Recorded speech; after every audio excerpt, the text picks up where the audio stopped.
말씀 같이 보겠습니다. 말씀은 고린도후서 5장 11절부터 21절까지 말씀입니다. 고린도후서 5장 11절부터 21절까지 말씀입니다. 한 절씩 교독하시겠습니다.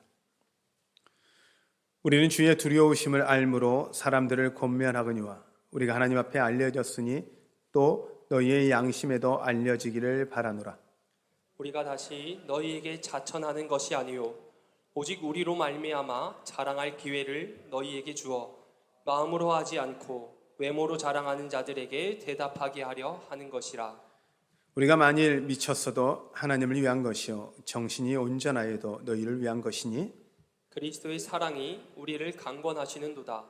우리가 생각하건대 한 사람이 모든 사람을 대신하여 죽었은즉 모든 사람이 죽은 것이라. 그가 모든 사람을 대신하여 죽으심은 살아있는 자들로 하여금 다시는 그들 자신을 위하여 살지 않고 오직 그들을 대신하여 죽었다가 다시 살아나신 이를 위하여 살게 하려 함이라. 그러므로 우리가 이제부터는 어떤 사람도 육신을 따라 알지 아니하노라. 비록 우리가 그리스도도 육신을 따라 알았으나 이제부터는 그같이 알지 아니하노라. 그런즉 누구든지 그리스도 안에 있으면 새로운 피조물이라. 이전 것은 지나갔으니 보라 새 것이 되었도다. 모든 것이 하나님께로서 났으며 그가 그리스도로 말미암아 우리를 자기와 화목하게 하시고 또 우리에게 화목하게 하는 직분을 주셨으니 곧 하나님께서 그리스도 안에 계시사 세상을 자기와 화목하게 하시며 그들의 죄를 그들에게 돌리지 아니하시고 화목하게 하는 말씀을 우리에게 부탁하셨느니라. 그러므로 우리가 그리스도를 대신하여 사신이 되어 하나님이 우리를 통하여 너희를 권면하시는 것 같이 그리스도를 대신하여 간청하노니 너희는 하나님과 화목하라. 함께 읽겠습니다. 하나님이 죄를 알지도 못하시는 이를 우리를 대신하여 죄로 삼으신 것은 우리로 하여금 그 안에서 하나님의 의가 되게 하려 하심이라. 아멘. 할렐루야. 우리 같이 인사할까요? 여러분 지금까지 어떠셨습니까? 주님 안에서 좋았습니다. 지금은 어떠십니까? 주님 안에서 좋습니다.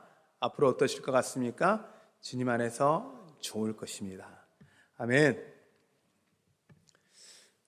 우리 옆에 분하고 같이 한번 인사할까요? 당신이 있어서 감사합니다.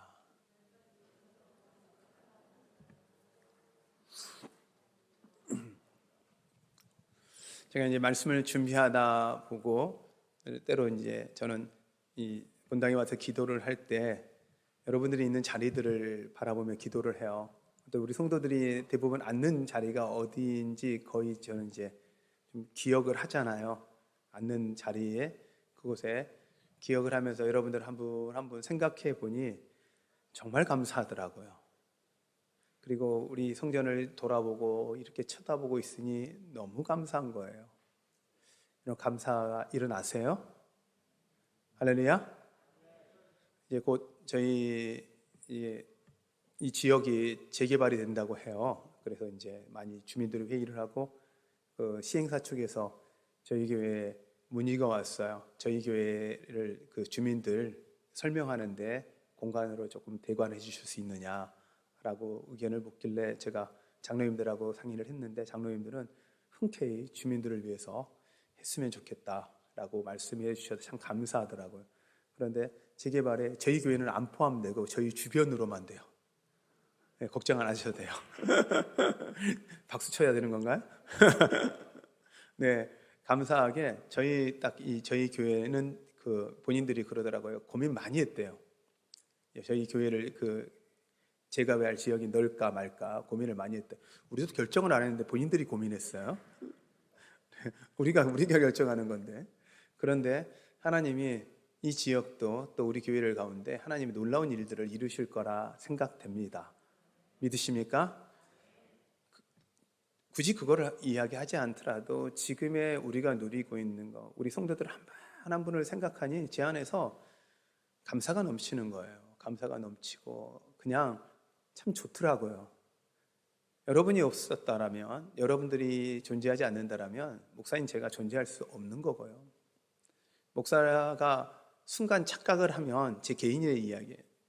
착각을 하면 이 성도들을 위해서 하나님이 나를 보내셨는데 어느 순간 그 나를 위해 살아가고 성도들을 나를 위해 존재하는 것처럼 착각하는 이 어리석음을 범하더라고요. 저도 모르는 사이에 생각은 그렇게 안 해요 라고 하는데 어느 순간 그렇게 제 마음이 흘러가고 있는 것처럼 느껴질 때가 있어요. 그래서 이 감사를 부여잡지 않으면, 하나님 앞에 날마다 감사함을 잃어버리면 이 순간 우리는 우리의 가진 것들 안에 불평이 일어나는 것 같아요. 어떤 분이 그런 말씀을 하시더라고요. 우리가 가진 것의 99%는, 우리가 누리고 있는 것의 99%는 우리가 한 게 아닙니다라는 거예요. 누군가의 노력과 누군가의 힘이라는 거예요. 여러분이 입고 있는 옷 혹시 여러분이 만드셨어요? 그런 분도 계실 수 있어요. 근데 그렇지 않거든요. 우리가 걷는 땅, 우리가 걷는 누리는 거, 이 성전도 정말 얼마나 많은 분들의 눈물의 기도로 지어진 거예요. 여러분이 앉아있는 의자 하나하나도 이름이 붙어 있잖아요. 누군가의 기도의 헌물이거든요. 그렇다면 우리가 누리고 있는 모든 것 정말 은혜라는 거죠. 그러기에 여러분 감사하시는 여러분 되시길 바랍니다. 가장 큰 은혜는 옆에 누군가 나와 함께 할 수 있는 사람이 있다라는 것, 함께 예배할 수 있는 사람이 있다라는 게 감사해요. 그래서 제가 옆에 있는 분들한테 당신이 있어서 감사합니다 라는 고백을 하는 거예요. 여러분들한테 저도 고백합니다. 여러분이 있어서 감사합니다. 여러분 삶 가운데 감사가 넘치시는 여러분 되시기를 축원합니다.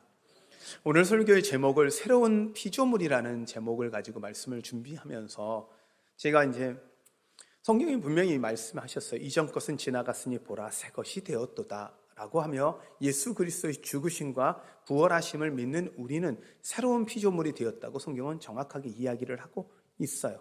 사도 바울은 이 새로운 피조물이 된 것에 너무 감사하여 이것을 전하는 것, 하나님의 사신되어지는 대사로서의 삶을 살아가는 게 너무 좋아서 그는 미쳤다고 이야기를 해요. 사람들이 나를 미쳤다고 하는데 맞다. 내가 미쳤어도 예수 그리스도를 미친 것이고 온전해도 너희들을 위한 것이다 라고 고백할 정도로 사도 바울은 예수 그리스도 그 이름에 미쳐서 산 사람이에요. 근데 그가 이야기를 합니다. 우리는 변화되었다는 거예요. 이미 변화된 사람들이라는 거예요. 새로운 피조물이라는 거예요. 맞더라고요. 불신자, 믿음을 갖지 않은 자에서 신자가 되었고요. 그 신자로서 머물러 있는 것이 아니라 그 다음에 사신으로서의 대사로서 우리의 신분은 바뀌었다고 이야기합니다.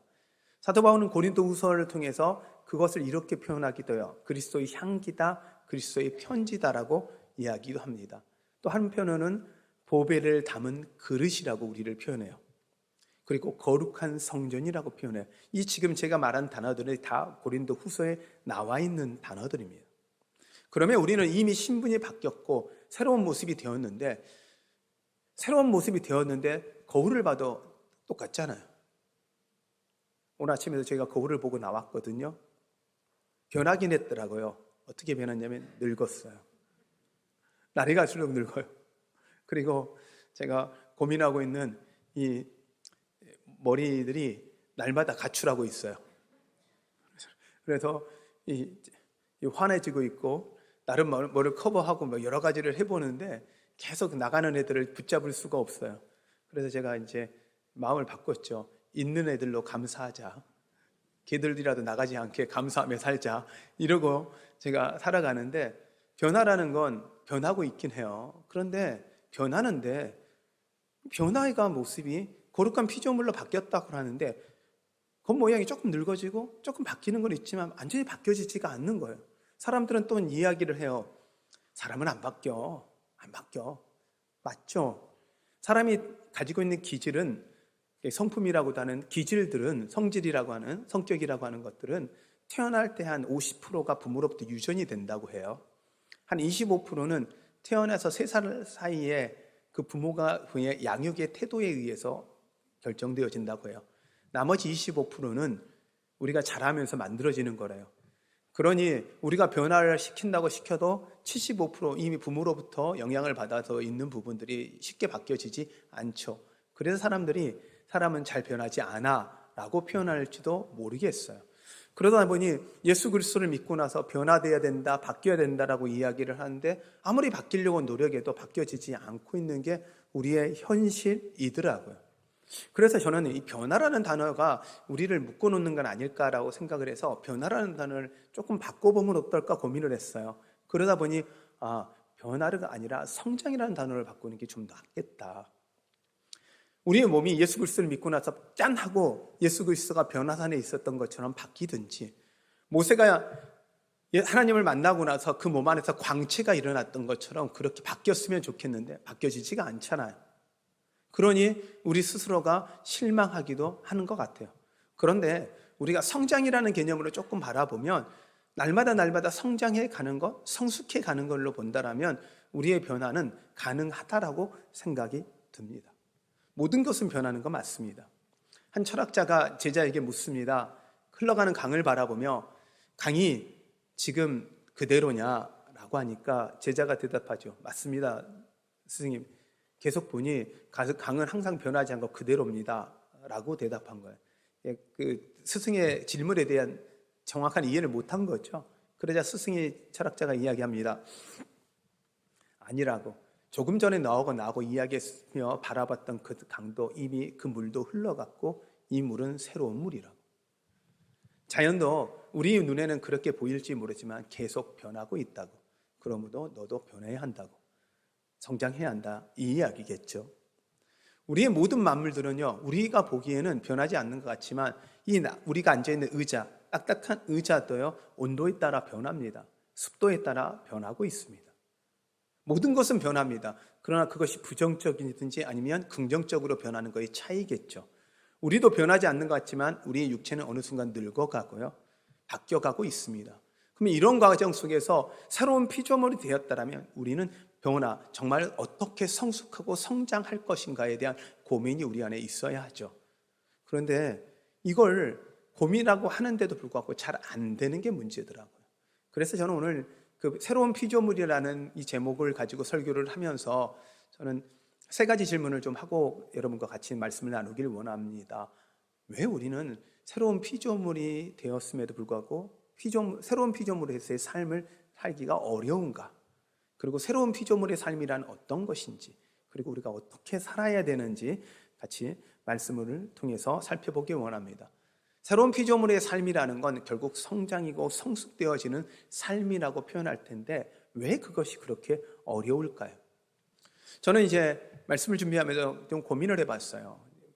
나오기 전에도 거울을 쳐다보고 나왔거든요. 옷 매임새를 좀 살펴보고요. 한 번은 좀 급하게 제가 갔다 오다가 옷 매임새를 제대로 못했어요. 그래서 설교를 이렇게 했더라고요. 이것도 이렇게 온전히 이렇게 했으면 좋겠는데 이 정도 했어요. 그랬는데 제가 설교를 끝나고 인사를 하고 있는데 김일호 장님이 달려오셨어요. 그리고 나서 이걸 이렇게 해주는 거예요. 그래서 제가 그러면 제가 설교하는 동안 이러고 있었나요? 그랬더니 장로님이 그렇대요. 우리 교인들 너무하다. 말도 좀 해주지. 아무나 말을 안 해준 거죠. 제가 이제 좀 화장실을 갔다 오면서 급하게 나오면서 제가 매임새를 못 본 거죠. 우리 겉모습이 잘못되어 있는 것은 거울을 보면 쳐다볼 수가 있어요. 혹시 다리가 아파서 뼈가 좀 이상한 것 같으면 엑스레이를 찍어서 우리는 살펴보기도 해요. 조금 더 정밀하게 근육을 살펴볼 땐 CT를 찍어요. 그것도 아니고 드러나지 않는 것들을, 몸에 이상이 있는 것을 살펴볼 땐 MRI를 하더라고요. 또한 우리 몸에 지금 체지방이나 근육의 양이 얼마나 있는지를 검사할 때는 그 인바디라는 이 도구를 쓰기도 합니다. 우리 마음이 이상할 때는요, 마음을 검사하기 위해 심리 검사도 받기도 해요. 그런데 문제는 신앙은 점검할 게 없더라고요. 신앙은 점검할 도구가 있지 않아요.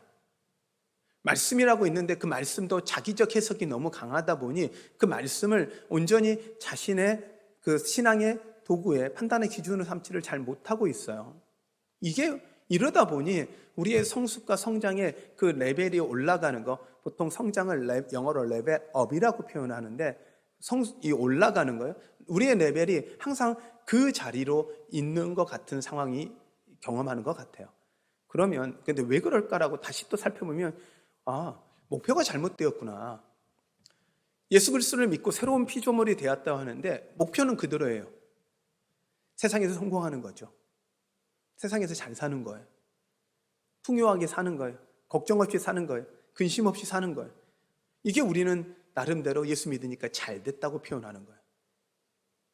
이 목표가 예전에 예수 그리스도를 믿기 전의 목표와 예수 그리스도를 믿고 난 다음의 목표도 동일하다면, 동일하기 때문에 우리는 성숙이 원래 가야 될 방향으로 잘못 가지 못하고 그 자리에 머물러 있을 수 있다는 거죠.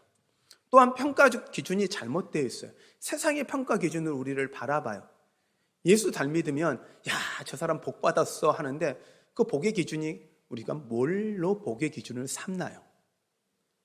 우선 여러분이 보면서 저 예수 믿고 잘 됐어, 복 받았어 라고 하면 좀 풍요하죠, 넉넉하죠. 그리고 좋은 차도 타고 다니고, 그다음 집도 화장실 하나에서 2개에서 3개로 늘어나는 그런 집에 점점 살아가고, 그리고 자녀들도 다 잘 되고, 이러면 우리는 뭐라고 이야기하냐면 복 받았어. 자, 우리가 평가하는 그 기준의 대부분은 다 뭐예요? 예수 믿기 전에, 예수 믿는 사람도 동일한 평가 기준이에요. 평가 기준이 바뀌지 않고 그대로다 보니 예수를 믿어도 바뀌어지지 않는 삶, 성숙되어지지 않는 삶이 되고 있는 모습을 봅니다. 아까도 말씀드렸지만 말씀과 기도로 우리를 점검해야 하는데 말씀과 기도로 점검하지를 못하고 있는 것 같아요.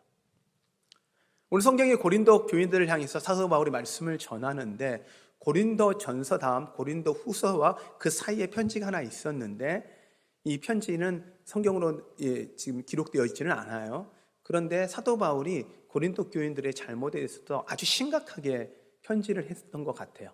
그리고 그 내용을 보면 그 편지를 하고 나서도 사도 바울이 근심했다고 그래요.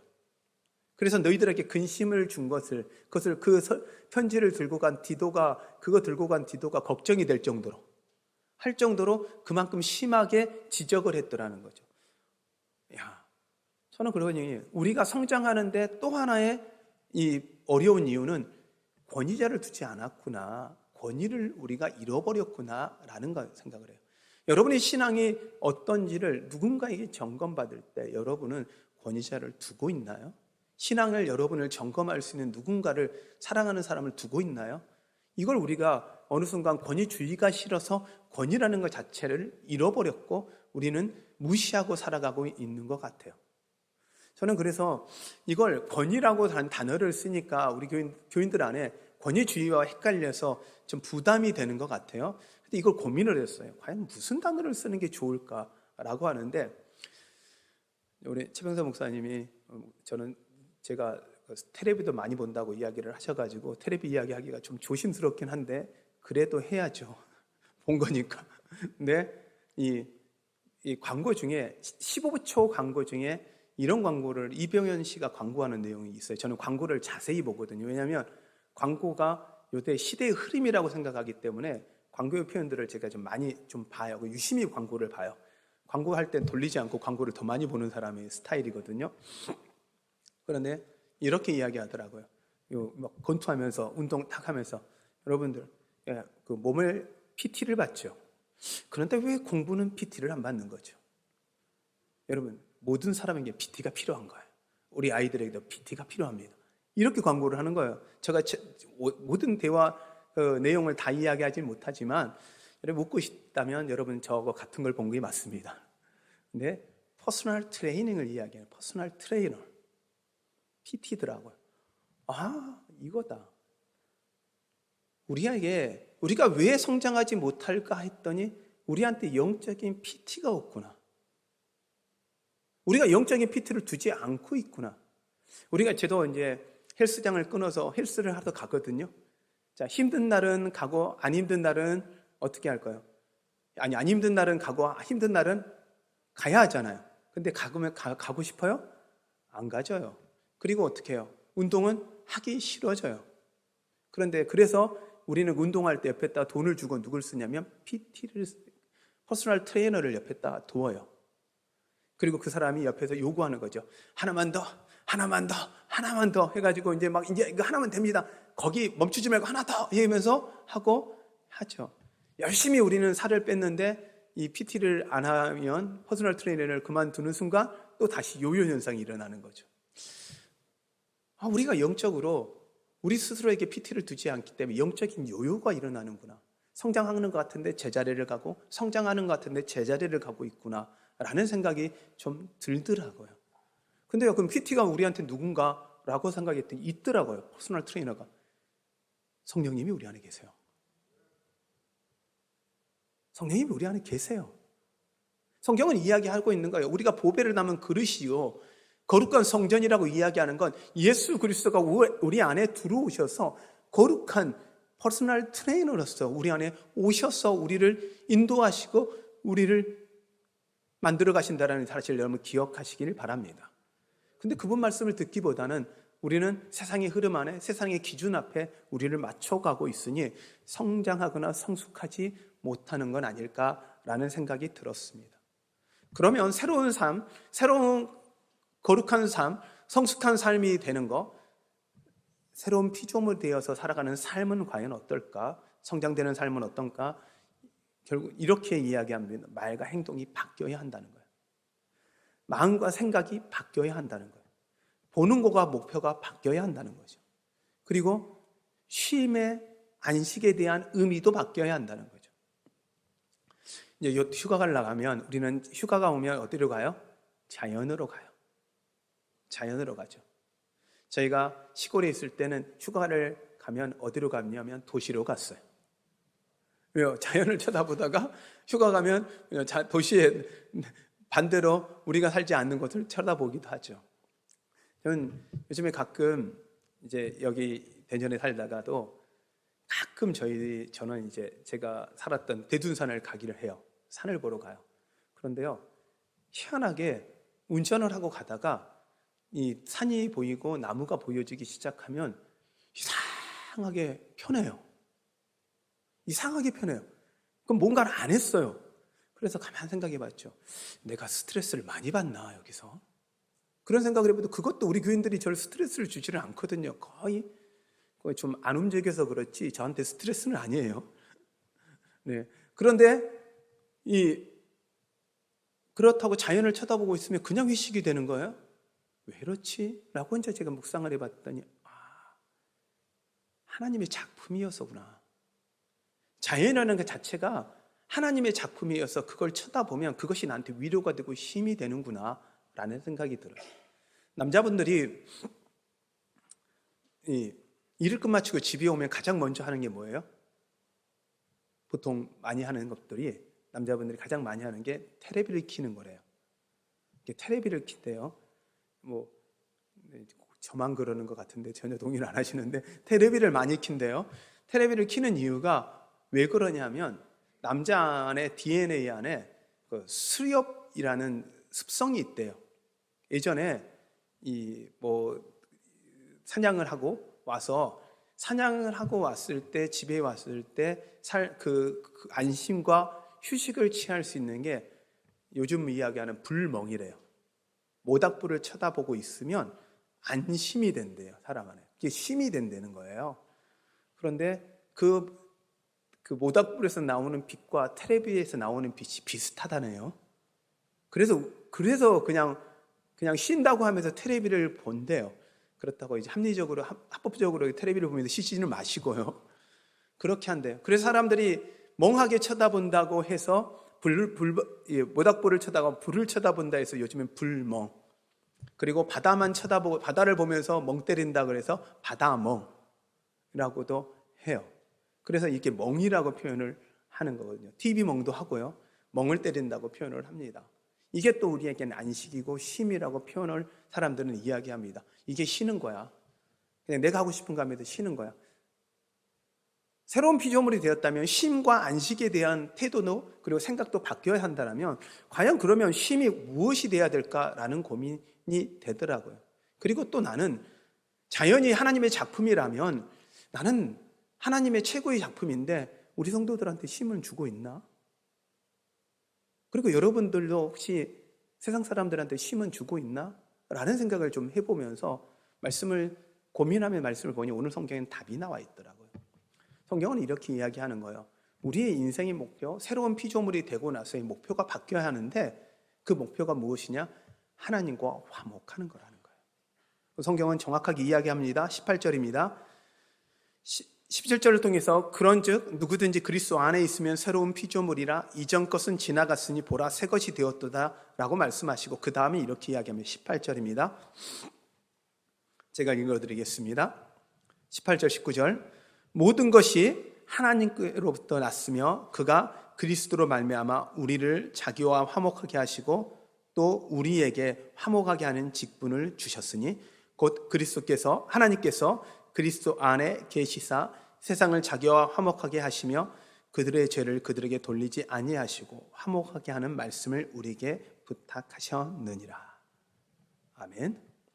새로운 피조물이 되고 나서 새로운 피조물이 되었으니 새 것이 되었습니다 라고 하는데 목표는 안 바뀌었던 거죠. 그런데 오늘 성경은 정확하게 이야기하는 거예요. 새로운 피조물이 됐다면 목표가 바뀌어야 된다. 그 목표의 첫 번째 목표는 하나님과 화목하는 거라는 거예요. 우리 안에 쉼과 안식을 뭐라고 표현하냐면 진짜 안식은 하나님과 동행하는 것이고 하나님과 교제하는 거라는 거예요. 우리 안에 두려움과 염려와 근심이 있는 이유가 뭐냐? 하나님과 화목하지 않기 때문에, 하나님과 동행하지 않기 때문에, 하나님과 교제하지 않기 때문에 그렇다는 거예요. 그러므로 우리가 진짜 쉼과 안식을 찾으려면 우리의 인생의 목표를 뭘로 삼아야 되냐면 하나님과 화목하는 것이 여러분의 인생의 목표가 되시기를 축원합니다. 진짜 쉼은 그러니 안식일날 우리가 예배를 드리는 게 이게 최고의 쉼이에요. 하나님과 교제하고 하나님을 만나고 하나님을 찬양하는 이 시간이 여러분이 비를 뚫고 여러분의 그 게으름을 뚫고 여러분의 피곤함을 뚫고 이 자리에 나와 있는 게 피곤함을 더하는 게 아니라 하나님과 교제함으로 진정한 화목을 누리시고 하나님이 주시는 평안을 누리는 하나님의 위로를 누리는 하나님의 은혜를 누리는 최고의 시간임을 여러분 믿으시길 바랍니다. 영적으로 우리 안에 가장 기쁜 시간이 되어지는 거예요. 이게 하나님과 화목한 거죠.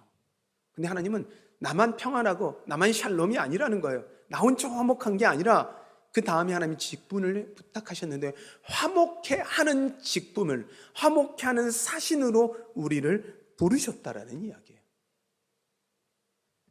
우리의 목표가 우리를 인생을 점검하는 게 내가 얼마나 화목하느냐 그리고 이웃에게 하나님께 화목하도록 나는 그 도구가 되고 있느냐가 우리 인생의 점검의 도구가 되어야 한다는 거죠. 착한 말을 해라, 착한 행동을 해라, 착한 생각을 해라, 착한 마음을 가져라가 아니라 하나님과 화목한 마음을 갖고 화목과 다른 사람들이 하나님과 화목하게 하는 도구로서의 삶을 살아가야 한다는 거예요. 오늘 그것을 위해 사도 바울은 이야기합니다. 나는 미쳤다고.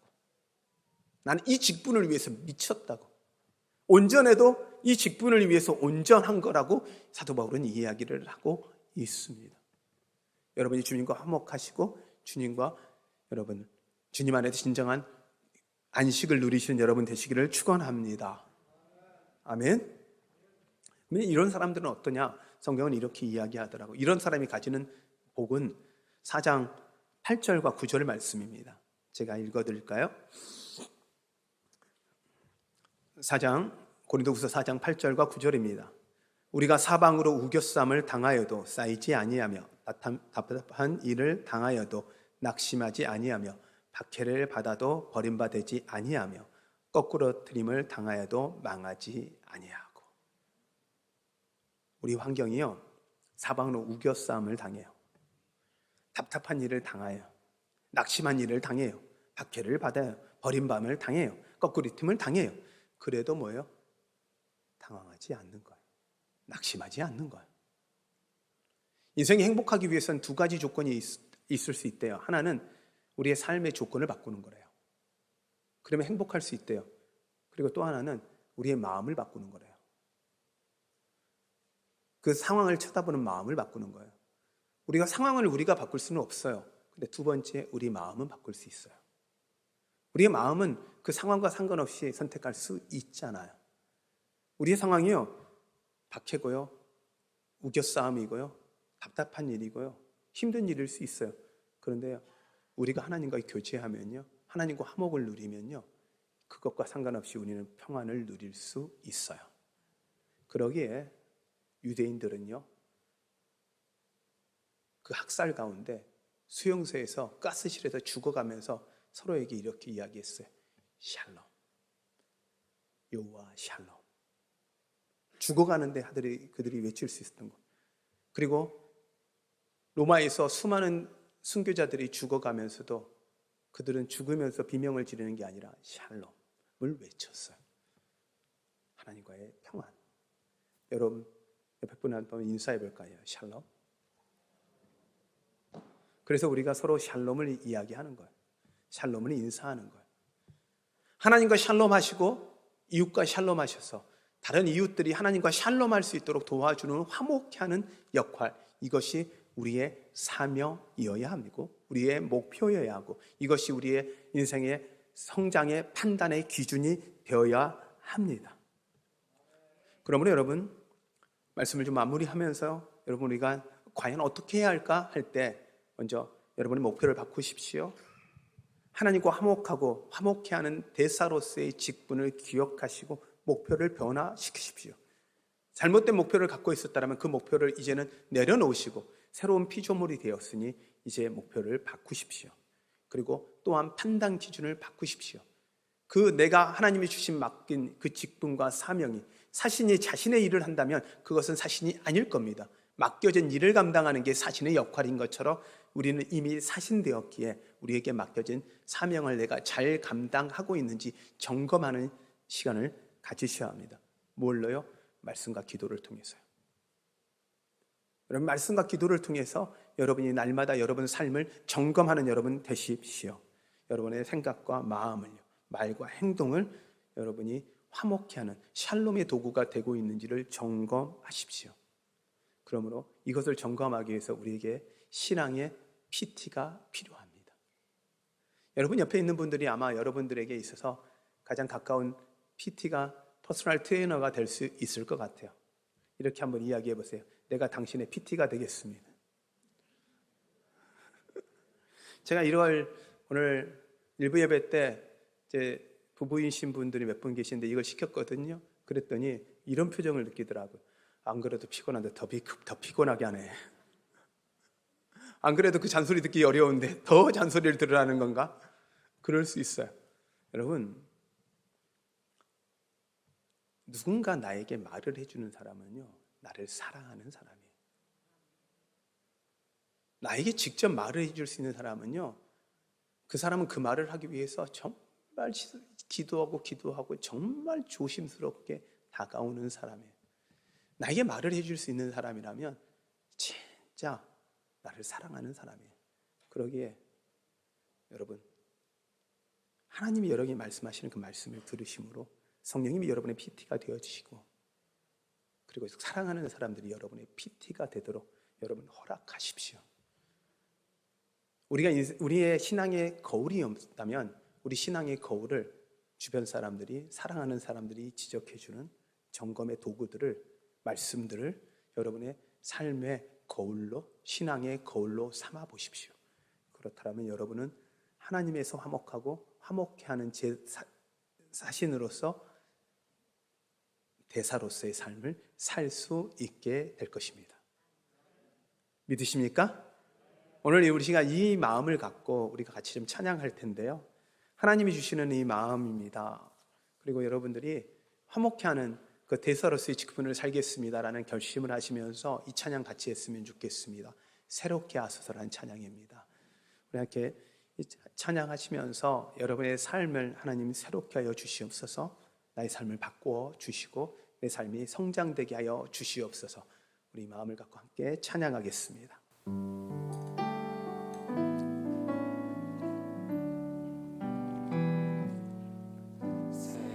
새롭게 하소서 주님 상한 나의 마음을 새롭게 하소서 주님 마음 주소서. 한 번 더 찬양할까요? 새롭게 하소서. 새롭게 하소서 주님 상한 나의 마음을 새롭게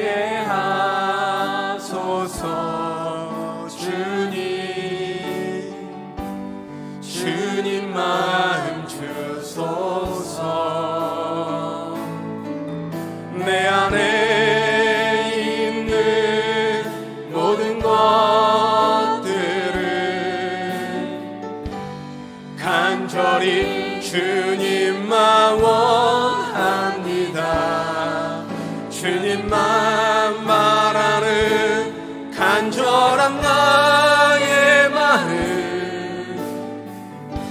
주님으로 채우소서. 한 번 더 찬양합니다. 새롭게 하소서. 새롭게 하소서. 주님 상한 나의 마음을 새롭게 하소서. 주님 마음 주소서. 내 안에 있는 모든 것들을 간절히 주님만 원합니다. 주님만 말하는 간절한 나의 마음 주님으로 채우소서. 내 안에 있는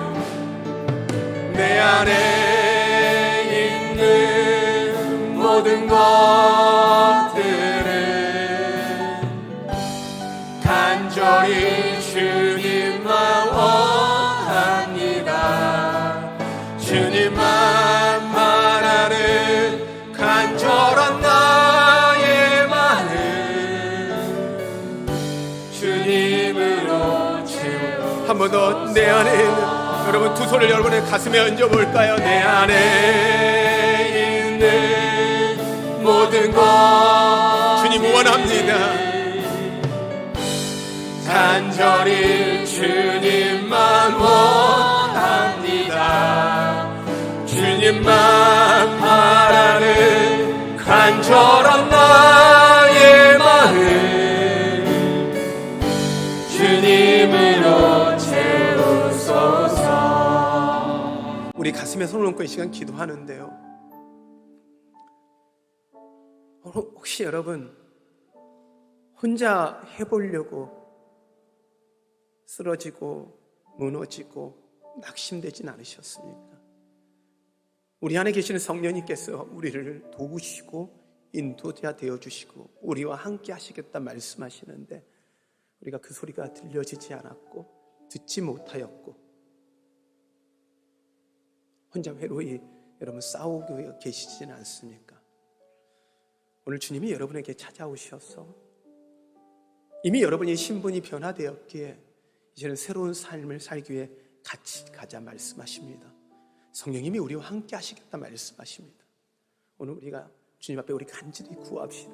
내 모든 것을 주님을 간절히 원하오니 주님으로 채워주시고 주님의 마음을 주시옵소서. 우리 상한 마음을 깨끗게 하여 주시고 하나님 바꿔 주시옵소서. 성장시켜 주시옵소서. 성령님 그렇게 하여 주시옵소서. 우리 그 마음을 갖고 주님의 이름을 우리며 같이 기도합니다. 기도하겠습니다. 할렐루야.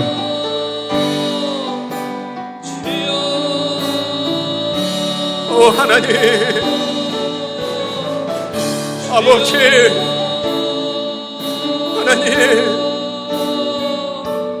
하나님 아버지, 우리는 주님 안에서 이미 새로운 하나님 우리가 주님 안에서 이 샬롬을 이뤘습니다. 변화된 모습이 없었고 주님 안에서 이 샬롬을 이뤘습니다. 아직도 세상을 바라보고 세상의 기준으로 나를 살피며 판단하였기에 하나님이 주시는 샬롬을 잃어버렸습니다. 하나님, 이런 우리가 성장할 수 있도록 인도하여 주시옵소서. 하나님, 우리의 말과 행동이 변하게 하여 주시고 하나님 안에 샬롬을 회복하게 하여 주시옵소서.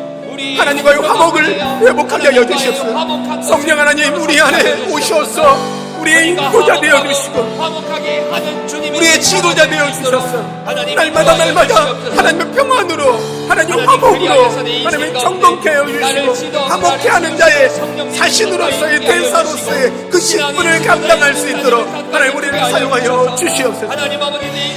오 주님, 우리 주님의 평안이 우리 가운데 있기를 원합니다. 살아갈 수 우리 있는 주님의 평안이 우리 가운데 넘치기를 원합니다. 하나님 아버지 새로운 기적의 삶 하나님의 갑갑한 일과 낙심된 일 가운데 우겨 쌓임을 당하며 안타까운 가운데 하나님 실망할 수 없는 우리 가운데 하나님의 샬롬을 주시옵소서. 하나님 인도하여 주시고 하나님 평안을 주시옵소서. 인도하는 하나님의 종들 주님, 인도하여 주님을 주시옵소서. 그렇게 찬양합니다. 살아계신 주님 붙잡아 주시옵소서.